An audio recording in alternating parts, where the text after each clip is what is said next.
안녕하십니까. 역보세입니다. 기한에 올라 각 관아에 소속되어 자신들에게 부과된 기업을 담당한 조선시대 기녀들.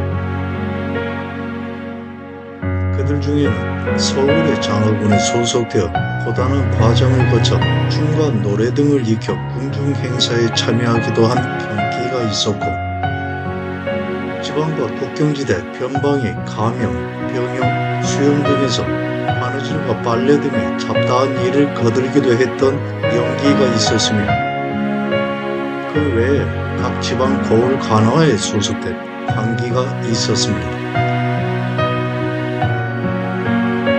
또한 내이용과 해민서에서 우려를 돕던 은영, 국조중 공조와 대궐내의 의복 등을 담당한 상의원에서 바느질하던 창선비도 넓은 의미에서 기녀라고 불리기도 했습니다. 이들 외에 유흥과 함께 성적 행위 등을 제공하던 여인들을 창기, 유녀라고 부르며 구분하기도 했는데요. 특히 장학원에 소속된 경기는 춤과 노래 외에도 천자문을 익히기도 해 상류 사회와의 소통력을 높였고, 지방으로 돌아가서는 그곳 기녀들의 기회를 이끌어 발전시켰으며 전통 국악 발전에 큰 역할을 한 전문 예인이기도 했습니다.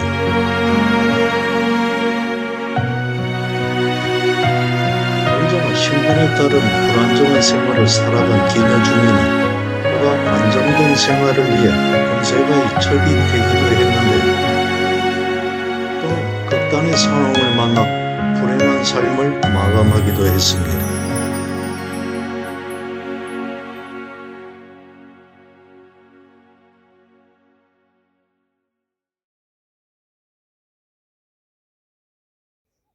환조가 세상을 떠나니 태조가 정화농주 김씨를 서울에 있는 집으로 모시고 와 뵐 때는 언제나 매우 공경한 자세를 하여 섬돌 아래에서 무릎을 꿇고는 했다.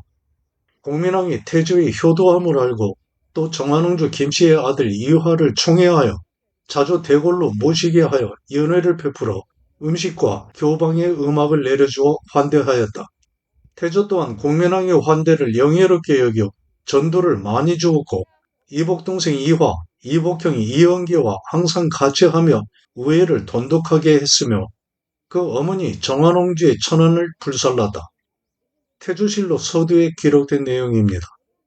환조는 태조의 이성계의 아버지인 이자춘이고, 정화농주 김씨는 천인 출신의 서모이며, 공민왕은 고려제 31대 임금인데요.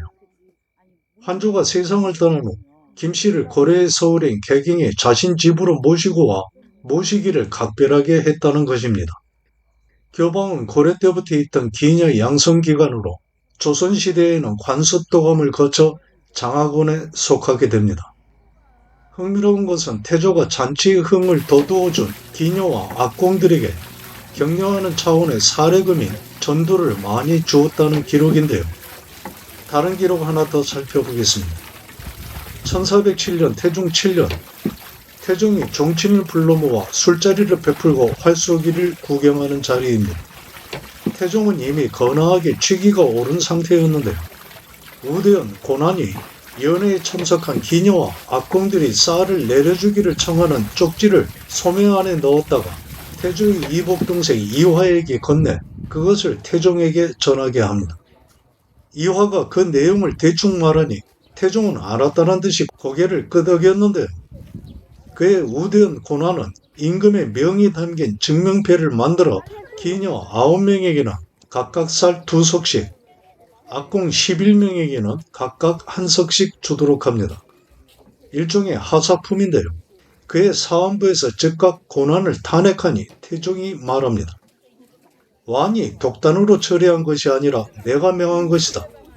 임금이 취해 있는 틈을 타 슬쩍 처리했다고 판단한 것인데요. 아마도 그날의 기녀와 악공들은 그런 자리에 자주 참석해 우대원과 태종 또한 익히 알고 있던 사람이었던 것 같습니다. 생활이 궁핍한 기녀와 악공들이 도움을 청한 것일 텐데요. 신분이 천민이 기녀와 악공은 각각 장학원에서 관리하는 기적과 악적에 올라 궁궐 행사 등에 참여, 기회 등의 노역을 담당해야 했지만 그에 대해 나라에서 정기적으로 제공하는 대가 같은 것은 없었습니다. 다만 관기와 악공 각 1인당 2명의 봉족이 주어져 그들이 바치는 가포로 생활을 감당해야 했는데요. 봉족은 어느 사람이 나랏일에 불려나가 노역 등을 제공할 때 그들의 생활을 보존해 주기 위해 다른 사람을 배정해 집안일을 돕게 하거나 재물 등을 바치게 하였는데 바로 그런 사람이 봉족이었고 가포는 봉족이 노동 대신에 바치던 무명으로 짠 배로 당시 배는 물물 교환의 수단이 되기도 했습니다. 그러나 이러한 제도도 원활하게 작동되지 않아 많은 기녀와 악공들은 생활고에 시달리기도 했는데요. 물론 기회가 뛰어나고 용모가 수려한 기녀는 크고 작은 잔치에서의 부름이 많았을 것이니 그로 인해 얻어지는 부가 수입으로 보다 향상된 생활을 하기도 했을 것입니다. 조선 중기인 1620년 광해군 12년 장하곤에서 아래입니다. 본원에 속한 기녀와 악공들의 봉족을 각도의 각 관하에서 도망하고 없는 사람들로 채웠기 때문에 몇 해 동안 가포를 받지 못해 굶주리고 헐벗어 그 고통에 몸에 사무치고 있습니다. 언제나 뜰한 가득이 모여 그에 대한 대책을 호소하고 있는 실정입니다. 그의 각도의 가명에 알리기를 기한을 정해두고 가포를 거두어 들이되 올해에는 5월 이내로 하고 내년에는 1월 이내로 본원에 도달할 수 있도록 했던 것입니다.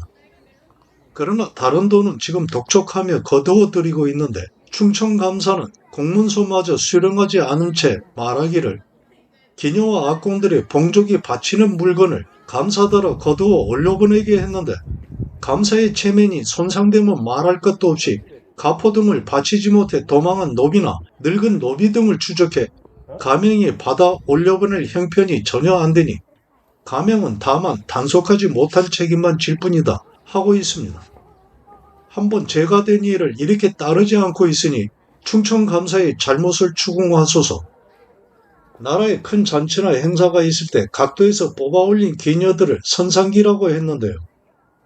이들은 장화군에 모여 춤과 노래를 교육받기도 했습니다. 그러나 나라에서 이 기녀들이 서울에 머무는 동안 그 생활을 보장한 것은 아니었는데 바깥에 거처를 정해두고 자신들의 생활을 스스로 돌보아야 했습니다. 조선시대 기녀는 크게 서울에 있는 경기와 지방 관하에 소속된 관기로 구분해 볼 수 있는데요. 1447년 세종 29년에 의정부에서 서울의 기세, 즉 경기의 수를 줄일 것을 청합니다. 경기의 수가 125인이니 그 수가 너무나 많습니다.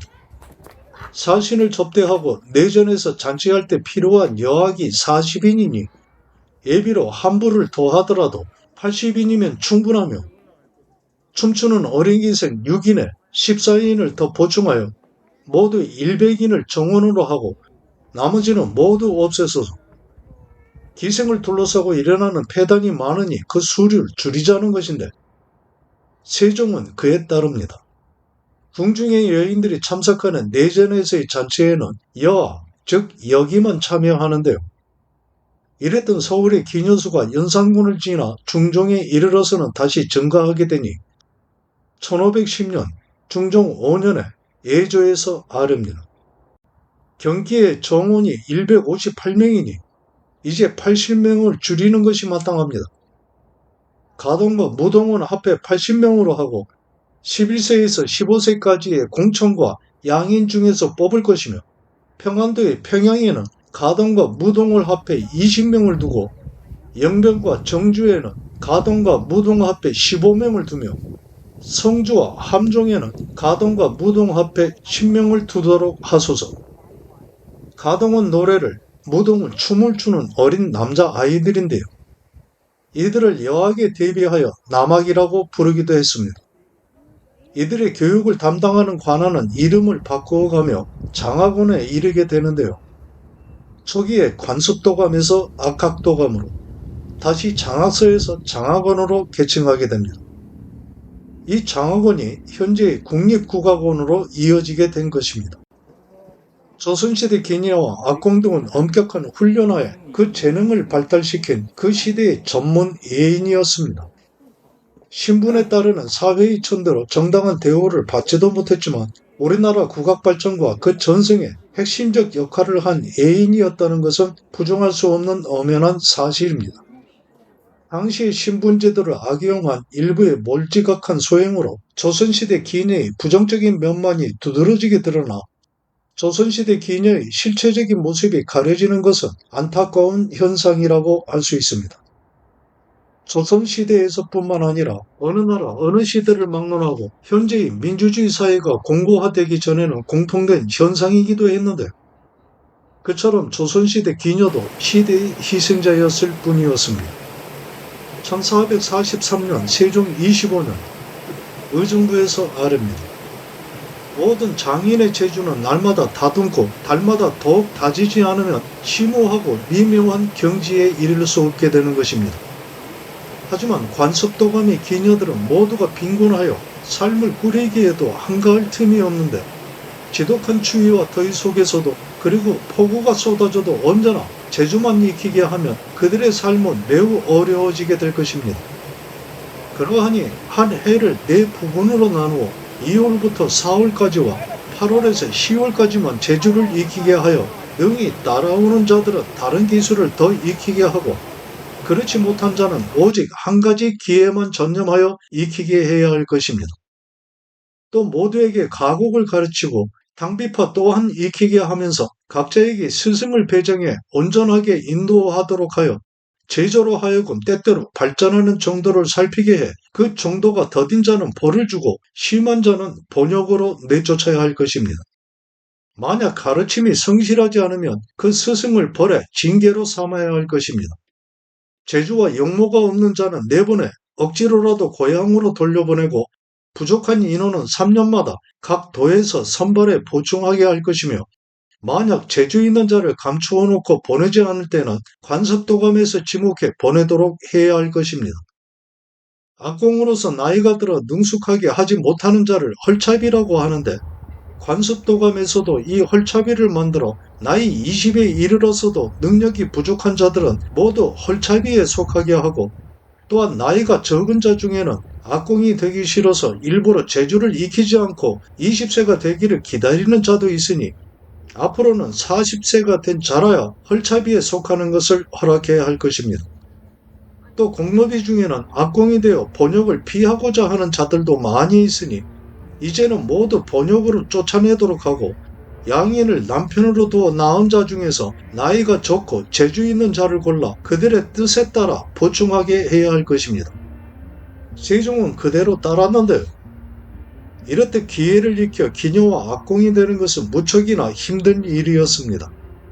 이들이 음악과 춤 등의 기회를 익히기 위해서는 문자 해독이 가능해야 했기 때문에 천자문 등의 한문학습을 병행해 받기도 했는데요. 지방관기가 뽑혀 올라와 서울에서 기회를 익히고 다시 돌아가는 경우에는 그 지방 기녀들의 가무 솜씨가 향상되는 것에 충분한 역할을 하고는 했습니다.